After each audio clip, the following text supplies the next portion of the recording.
Bonjour à tous, c'est le numéro 5 des débriefs de l'écho de la France Insoumise. Nous revenons aujourd'hui sur les déclarations de la Commission européenne du 16 novembre où le commissaire chargé des affaires économiques, Pierre Moscovici, a annoncé la fin de l'austérité en Europe à l'issue d'une semaine où pourtant ont été menacées de sanctions la Belgique, l'Italie, l'Espagne et le Portugal. L'austérité budgétaire, maître mot de la Commission européenne, sur le point de disparaître. Le budget de l'Italie jugé non conforme, car sa dette publique explose, Bruxelles laisse faire. L'Espagne non conforme aussi avec un déficit supérieur à 3%, l'Europe ferme les yeux. Idem dans le cas du Portugal ou encore Chypre, pas de sanctions cette année à la clé. C'est évidemment une bonne nouvelle pour ces pays. Et nous voulons que l'Europe les aide à sortir de la crise. Pour soutenir la croissance encore fragile, Bruxelles tourne la page de la rigueur imposée aux pays européens pendant la crise. Que prévoient exactement les textes européens? Alors, on pense souvent au traité budgétaire qui impose un déficit structurel de 0,5 points de PIB, c'est-à-dire le quasi-équilibre budgétaire aux États membres. Mais on parle beaucoup moins souvent des textes qui essayent de mettre en musique la discipline budgétaire, et notamment le six-pack, qui est le texte aujourd'hui de référence. C'est un paquet de 6 règlements et directives qui imposent notamment un tableau de bord d'indicateurs économiques à respecter, tels qu'un certain rythme de réduction des déficits, un certain rythme de réduction des taux d'endettement, des objectifs de coût du travail à respecter dans les fameuses réformes structurelles du marché du travail, et puis des objectifs également d'équilibre du commerce extérieur à atteindre par les différents États par le biais des dites réformes structurelles. Et ces textes prévoient des sanctions quasi automatiques, puisque si le tableau de bord n'est pas respecté, eh bien, les sanctions peuvent aller jusqu'à 0,2% du PIB, c'est-à-dire pour un pays comme la France, 4 milliards qui peuvent prendre la forme de dépôts avec intérêt, de dépôts sans intérêt auprès de la Commission ou carrément d'amendes versées auprès de la Commission. Alors, en vérité, ces textes sont inapplicables.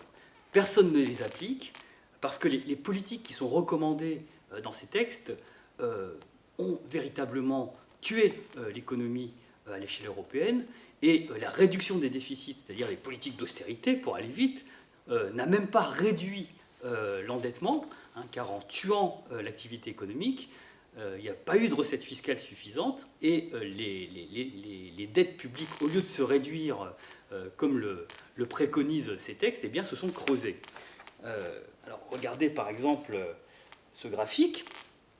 Vous avez dans la courbe qui grimpe les taux d'endettement et la courbe qui descend les déficits publics. Donc, la courbe qui descend, c'est le fait qu'on ait pratiqué des politiques d'austérité budgétaire partout dans la zone euro. Donc le graphique porte sur tous les pays de la zone euro.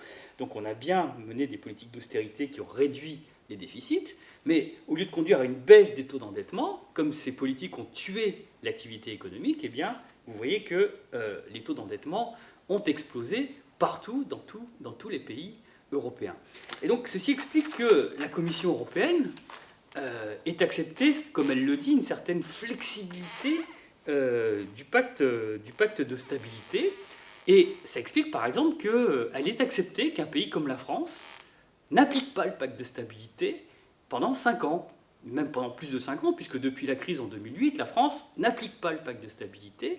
La Commission a été extrêmement complaisante avec la France et François Hollande, par exemple, n'a jamais respecté le critère des 3%. Alors, vous voyez par exemple sur ce graphique qui concerne la France, le graphique du bas, que la France est restée pendant toute la période 2012-2016 au-dessus de la limite des 3% parce que la Commission a accepté que la France n'applique pas le pacte de stabilité. Est-ce que pour autant la politique appliquée a fonctionné? Eh bien non, puisque le déficit qu'on a autorisé, il aurait pu servir à financer des projets utiles de la bonne dette, comme disent les macroéconomistes. Mais non, on a utilisé l'ensemble des marges de manœuvre pour financer la fameuse politique de l'offre, c'est-à-dire le CICE, le crédit d'impôt compétitivité emploi, le pacte de responsabilité, avec en tout 40 milliards qui ont été gaspillés, puisque ça a été affecté au redressement des profits des entreprises, sans que ces entreprises n'embauchent ou investissent, mais ces entreprises ont, comme on le sait, distribué des dividendes à leurs actionnaires. Et du coup, eh bien, les objectifs d'activité économique qui étaient fixés n'ont pas été atteints. La croissance française est restée atone. Et vous voyez que ici, eh bien, ça explique que les taux d'endettement de la France ont continué à augmenter parce que les objectifs de croissance n'ayant pas été atteints, il n'y a pas eu les recettes fiscales suffisantes pour aboutir au désendettement prévu. Et vous voyez que la dette continue de s'emballer. Malgré le fait qu'on ait appliqué un petit peu d'austérité, mais pas trop, puisque les marges de manœuvre autorisées par la Commission ont été affectées à mauvais escient à des politiques qui n'ont pas eu d'effet macroéconomique. Alors, quelle est la leçon de cet épisode ? La leçon de cet épisode, c'est que tout ça donne raison, au fond, à la France insoumise et à tous ceux qui se sont réunis ce week-end à Copenhague pour le sommet du plan B pour réclamer la renégociation des traités. Parce que ces traités, non seulement ne sont pas appliqués, ils sont inapplicables, mais les politiques qui sont recommandées eh bien, n'atteignent même pas leurs objectifs. Et donc, dans la renégociation des traités que nous proposons et que propose le sommet de Copenhague, eh bien, il y a la sortie du pacte de stabilité. Ce pacte de stabilité est, comme le disait Romano Prodi lui-même, une stupidité. Il est inapplicable, il est complètement aberrant dans un contexte où aujourd'hui il faut relancer l'activité économique. Mais en même temps, nous ne sommes pas favorables à une relance, pour financer n'importe quoi et pour financer n'importe quelle croissance. Il faut évidemment financer des projets utiles, des projets qui soient socialement utiles et écologiquement responsables. Et en tout cas, pas les projets que le gouvernement a financés au cours de ce quinquennat, où les marges de manœuvre qui existaient ont véritablement été dilapidées. Et puis, je terminerai en disant plus généralement que la bonne politique économique, c'est pas forcément de creuser la dette pour creuser la dette. Et là, je réponds à tous les tenants de la pensée unique qui nous accusent de vouloir creuser la dette par plaisir de creuser la dette. Non, il s'agit en période de récession ou de signe de récession, eh bien, d'utiliser la dette publique qui mobilise l'épargne oisive eh bien, pour financer des projets utiles.